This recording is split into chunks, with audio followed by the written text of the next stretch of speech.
Bror Fredrik coming at you with another episode of Hey Bror Fredrik. As a lot of you know, last night I did my 5,000 subscriber celebratory live stream from the Strip. Yes, I hit 5,000 subscribers. So I'm going to answer the obvious question that I was asked about 10 times afterwards, possibly more. Hey Bror Fredrik, how the heck did you get 5,000 subscribers in 3 months? And that's a good question, and I'm going to answer it for you. I was asked, was it a hack? Did you figure out the YouTube algorithm? Did you exploit keywords? Did you take a class on SEO? A little of that and none of that at the same time. But before I get into it, I'll tell you exactly how I did it, and if I could do it, you can do it too. Even if you have no aspirations to do it, let this motivate you to accomplish the things that you want to accomplish in your life, just the way I set out to accomplish this with 5,000 subscribers in 3 months, and I'm going to shoot for 10,000 subscribers by the end of the year. And I'm going to tell you how I did it. But first, let me get into a little history and a little intro and a little background. That way you understand where we're coming from. So, right after the shutdown, matter of fact, the night of the shutdown here in Las Vegas, I went out on the Strip. It was going to be closed down at midnight, and I went out about 10 o'clock at night, and we're passing the Strip right now. It's a beautiful day out.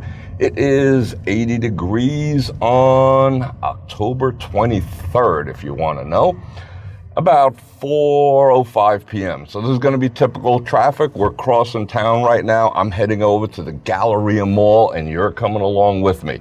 So about 2 to 3 hours before the shutdown, I decided to take a drive down the Strip because it's a historic event.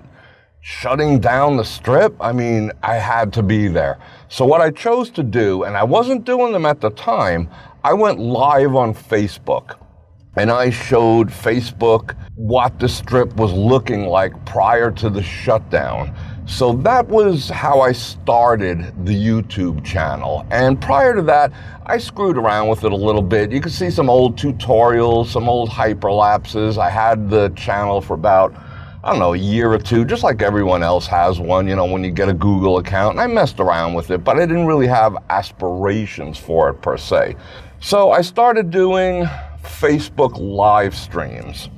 That was my first introduction. Now, I have done a radio show, I'll admit it. I had a radio show on K-Dawn here in Las Vegas, which is the most popular AM station we have. And so I do have a bit of broadcast experience. I have people experience, but I hadn't done it in years. And being a photographer, a cinematographer, and a part-time philosopher, I'm generally the guy behind the camera, and on occasion I get in front of it. So I decided to start doing these YouTube live streams, and that would be my first recommendation. If you want to cut your teeth on getting comfortable in front of the camera, getting your speaking skills, getting your personality, getting things in tune, try Facebook live stream first, because it's your friends. Yeah, they put it out to a bigger audience or whatever, but cut your teeth on Facebook Live. You know, learn your ins and outs, learn your quirks, learn how stuff works, learn how video works, and just start doing them. You know, if nobody watches them, who cares? Consider it good practice. Okay, back to the story. And we are on Flamingo right now, crossing to the east side. So I started, prior to July, I was doing kind of man on the street things, giving Facebook friends and whatever, and I was putting some of them up on YouTube. What was going on in town, how the shutdown was progressing, was the National Guard here, and all that type of stuff. You know, a little bit of like reporting, because it was absolutely historic. I had to do it. But at the same time, I kind of got the bug back again to be on stage, to have a show, to have a presence. I enjoy it. You know, it's something I did in the past, and this gave me the outlet to do it because I was shut down just like everyone else. I was not an essential worker. So it was a choice between, you know, sitting with my thumb up my butt or going out and doing things. So I decided to go out and do things. And one of them was driving around doing these Facebook Lives. So as the Strip began to open in late June, I had still at the time on my hands, and I had the video equipment, this and that. Now, you don't need fancy video equipment to have a YouTube channel. You can do it with your phone. Your phone is more than adequate. Okay, so we'll get that out of the way. So by July, I started taking the channel seriously. I was going out and doing reports on how I felt the reopenings were going. I was going inside the casinos. You can see all those videos. And I had like 4 subscribers at that time. But the videos were getting, 500, 600, 900, 1,000. It started growing like that. But this subscribership was staying about the same.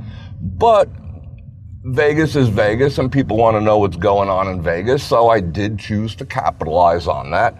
And like I said, I started taking it seriously. I converted the personal YouTube channel to a brand channel. So there's a distinction between the two. You have a personal channel when you join Google and join YouTube, and then you have a brand channel. So I switched to a brand channel. And this is all background. We're going to get into how I did it soon. So bear with me here. You got to know the history first. So on August 8th, I hit 1,000 subscribers, and that was due to a couple of videos that really took off. I showed the abandoned Rio. I showed, a couple of things, and I came into my own on personality-wise. I just decided this is what I'm going to do, and I did it. And it shot to 1,000 subscribers in like 2 weeks. That was on August 8th. On August 11th, I got a letter, I got the email from YouTube saying my channel was monetized already. So within 48 hours or so, I got monetized on top of that. So inside of 3 weeks, I went to 1,000 subscribers and got monetized. And people always say, oh, it takes months to get monetized. Once you get your 1,000 subscribers, once you get your 4,000 hours. That might be the case, but it wasn't the case with me, and I don't have no ins over there. So I got monetized in just over 48 hours. I was in the win at 11 o'clock at night, finishing up a video, and I got the email. I was like, whoa, because I didn't expect that to happen for another couple months, because that's what all the quote-unquote YouTube experts say. And I was watching, all the how to be a, YouTuber videos and all that type of stuff. I did. You have to. So, and then on August 12th, the very next day, because I had so many videos up, when I got that email, I went to all my videos and I monetized them. I pressed yes, yes, yes, yes, yes, yes, yes, yes, yes on all of them. On the next day, August 12th, within 24 hours of being monetized, my first ad revenue payment on the 12th was $89. And I see that, that probably blows people's minds. Am I special? No. Was I doing things that I was supposed to do to take advantage of what I was accomplishing? Yes. So my very first ad revenue on YouTube was within 24 hours of being monetized, and it was $89. That might not sound like a lot of money, but when you're doing, a YouTube, I see people who make 89 cents their first day or their first week. So I was like blown away. I was like, whoa. Because at that point, I still wasn't working yet. Like I say, I'm a photographer, videographer, and a cinematographer. And the shutdown absolutely killed me because my clientele comes from out of towns. I dealt with conventions, I dealt with tourists. So local business only made up like 5 to 15% max on a yearly basis of my income. So when the tourism dried up, so did I. So to see that I was getting revenue coming in, granted, $89 is not life-changing, but it pays my cell bill. So I was like, whoa, this is pretty cool. Okay, so everyone wants to know, was it software? Was it a hack? Did you figure out the algorithm? What course did you take? Was it all about keywords? I am gonna tell you exactly how I went from 0 subscribers to 5,000 subscribers in a hair under 3 months right after this. So here's how I went from 0 subscribers, well, 3 subscribers, to 5,000 subscribers in a little under 3 months. And this is verifiable. I can prove it. You can prove it. Just go back and look at my videos. But I have the stats. This is no BS. And like I said, if I can do it, you can do it. Here is what you got to know. This is number one, people. If you're an aspiring YouTuber, if you're an aspiring business person, I'm still an aspiring YouTuber. So, I'm not saying I cornered the market on this, but here's the deal. Everyone wants to talk about algorithms and keywords and SEO, long tail keyword phrases with little competition. There's tons of software. There's tons of channels. They want to talk about the equipment. There's tons of information out there, and I encourage you to go check it out. I'm not saying it's valueless. Yes, I do keyword implementation. Yes, I do proper SEO. Yes, I name my videos with keywords. Yeah, I do all that, and you should do it too. I'm not saying it's valueless, but I would say in the grand scheme of things, that makes up maybe 10% of what's important to YouTube. Did you hear me? What makes up the 90%? This is what makes up the 90%. YouTube is about people. It's about the people who are viewing your videos.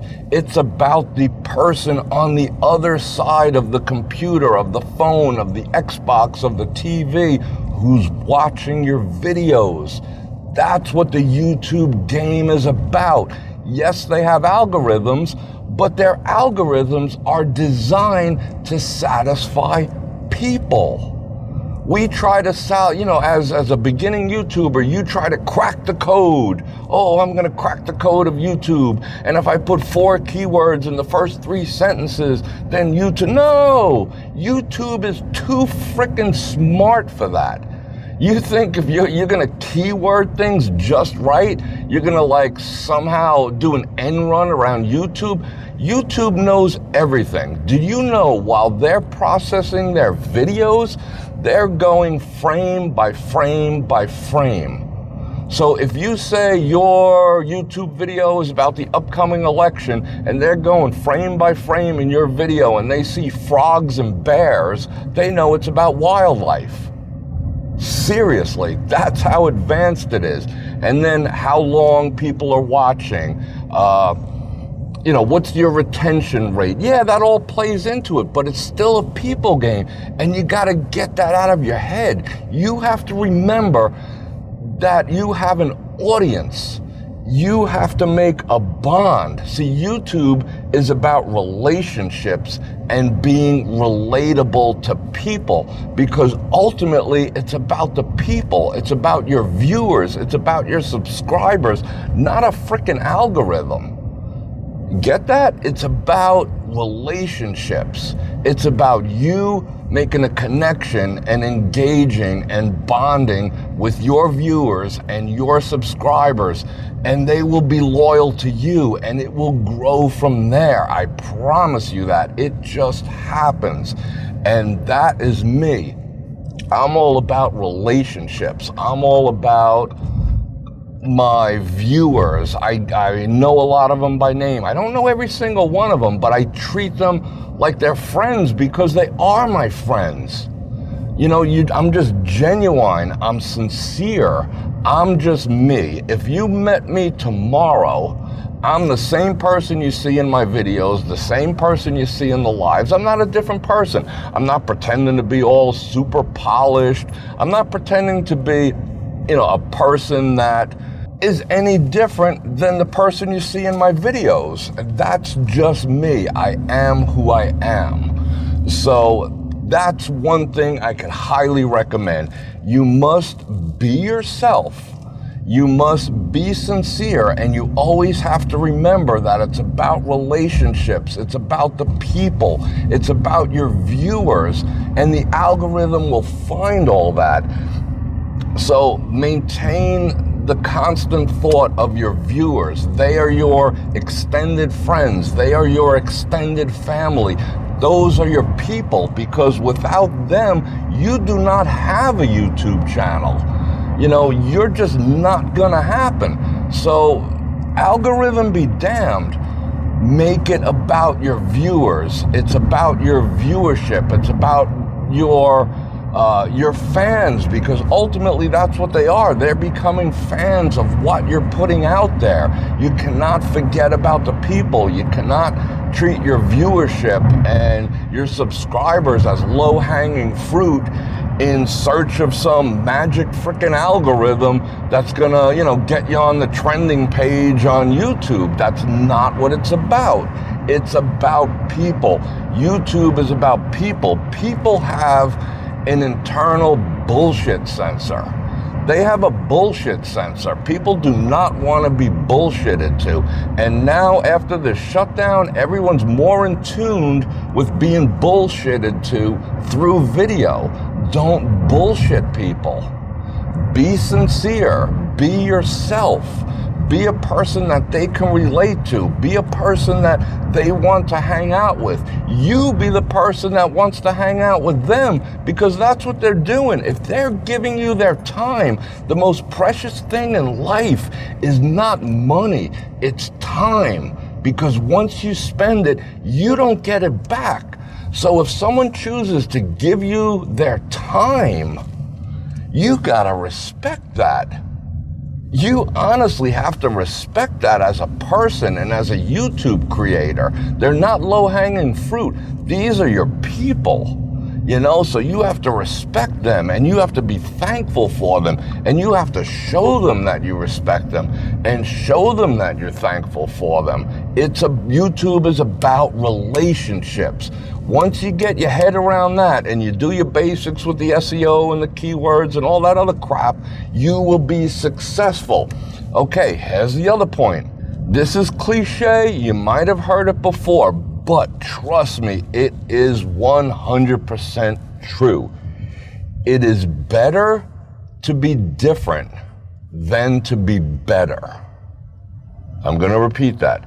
It is better to be different than to be better.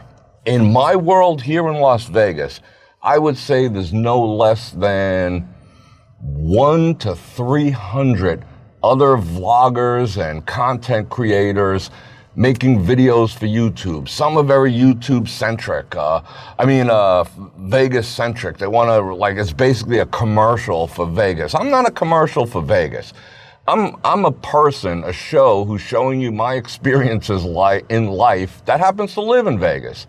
So if we go into a casino, we go into a casino. If I take you for a drive to Walmart, we go to a drive for Walmart. It's not, so if that's their gig, that's their gig. Some of them are, like me. I don't claim to know everything. I don't know what year this property was built and out of what concrete, because I could give two shits. It's about what I experienced while I was in that building. That's important to me, and that's what I want to get across. So there's people who do that. Me, I'm a little, I can ramble a bit, I can get into various subjects, but it's a genuine experience. So I'm not going to try to be better than all the other people. I never tried to be better than, there's some guys out there who have 60,000, 70,000 subscribers. They've been doing this for years and years and years and years. Producing videos every day, what it's like in Vegas and all this other stuff. Okay, good. If that's your gig, that's your gig. But they are not my competition. I've never viewed them as competition. They shouldn't view me as competition, because I'm not.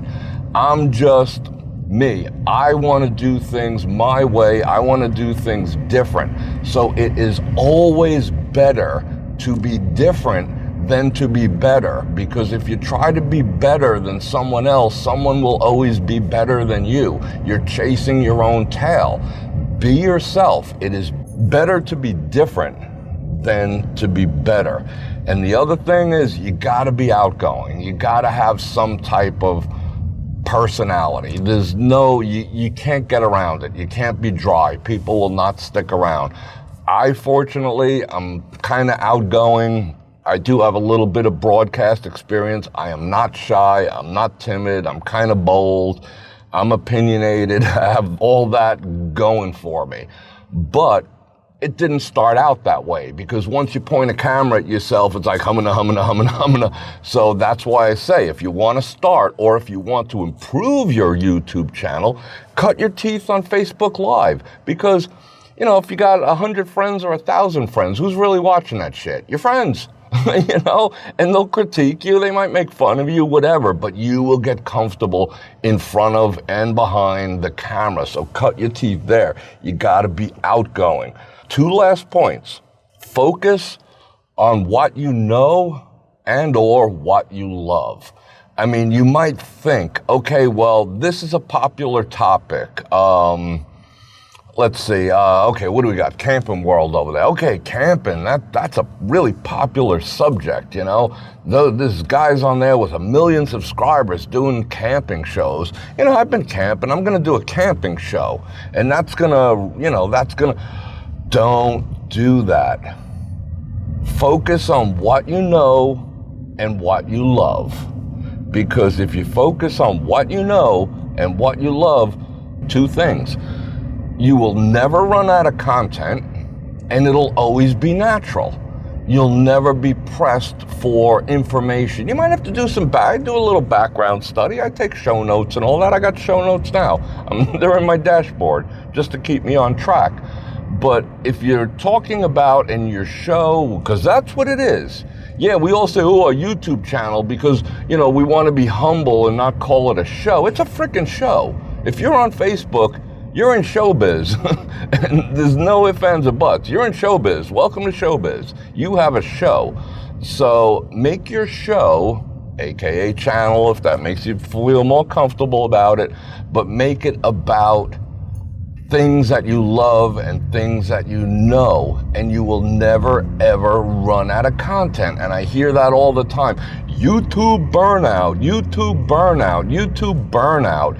Well, burnout comes from 2 things. When you're trying too hard and it doesn't come natural. So if you love it and you know about it, it'll come natural. And always reaching for subjects. And what that comes from is looking at what everyone else is doing. Oh, I got to come up with a new topic. Oh, I got to have a new topic. Oh, I've got to have a new... Every day in my life, there's a new topic. You know, I'm all about experience. What did I experience today? Where am I going today? What am I, you know, I got experiences. You know, my life is like, it's not drama, because I hate drama, but I love experience. So I'm not concerned about what other people are doing. I'm concerned about my own experiences and expressing them to you. I will never, ever run out of content, ever. You know, I'm fortunate enough to have the backdrop of Las Vegas in my show, but if I moved to Timbuktu, I would say most of my subscribers would stick around, because at this point, they're used to me. They're my friends. They're not going to abandon me. And that's how you have to look at it too. These are your friends. These people are as much a part of your life as you are a part of their life. They schedule to watch your show, and I'm going to keep calling it a show, at 9 a.m. on the treadmill. They're going to watch you. They're going to watch you on their drives homes. They're going to watch you on their workout. They're going to watch you on Sundays while their wives or husbands are out playing golf or whatever. You are going to be a part of their lives. So you have to make them a part of yours. It's about them. It's a people thing. It's a people thing. Okay, here is the last thing, and I am going to make a whole separate video on this, trust me. But if you want to improve and you want to get better at anything in life, but we're talking about YouTube here, focus on your strengths and de-emphasize your weaknesses. And I learned that a long time ago, and I'll tell you where I learned it, and I'm gonna do a whole video on it. On the Honeymooners, the black and white Jackie Gleason Honeymooners, and I will pop up an episode when I do this video. And how I learned about this was from that show and then from life experience. I wasn't there when it was broadcast live, but in a random rerun. So you focus on your strengths. Too many people, what they do is they spend an inordinate amount of time trying to quell their weaknesses, trying to eliminate their weaknesses. Oh, I'm not good at this, so I'm gonna work extra hard on improving it. And that's the best you're ever gonna do with something you're not good at. That's a weakness. You might improve upon it, but that's it. You will never perfect it because we all have different traits. We're all not good at something. We're all not good at communicating. We're not good at whatever it happens to be. Color grading. We're not good at, returning phone calls. Whatever it happens to be, you know what you suck at, right? So, yeah, I'm not saying continue to suck at it. Yeah, make strides towards improving those things. But if you took the time to focus on your strengths, it would minimize your weaknesses. All that energy, all those therapy sessions, all those once a week meditations that you do to try to get rid of this bad habit or this weakness in your life, if you put that same energy into the things you're already good at, you would master them. You would absolutely master these things. So that is my advice. Life, YouTube. If you have a strength, if you're good at something in life, put your energy into your strengths. If you find something that's working in your show, put more energy into that. If you suck at something, the grandeur of your goodness, of your strengths, will absolutely overshadow your weaknesses. I say you know a lot. I admit it. I say you know a lot. You can create a drinking game and you'd all get frickin' wasted if you counted the amount of times that I say you know. You know? Take a shot every time Bror Fredrik says you know, and you'll all be under the table within a half an hour during one of my live streams. I know it. I admit it. That's just me. I'm not gonna spend a bazillion hours trying to correct that, because it's just a speech pattern. I'm conscious of it, I try to improve it, but the rest of my content I try to keep on absolute point at all times, and people don't even notice that shit. No one's like, oh my God, I can never watch this show because the amount of times he says because the rest of my content is good. I'm producing content, I'm bonding with people. I love my subscribers. I love them, and you gotta love them too. And that, my friends, is how you go from 0 to 5,000 subscribers in under 3 months. Forget about the algorithms, do your best with them, but fall in love with your subscribers and you will grow phenomenally. I'm at 1 to 2% per day. If I could do it, you can do it. But I'll tell you, I love my subscribers. And on that note, Bror Fredrik out.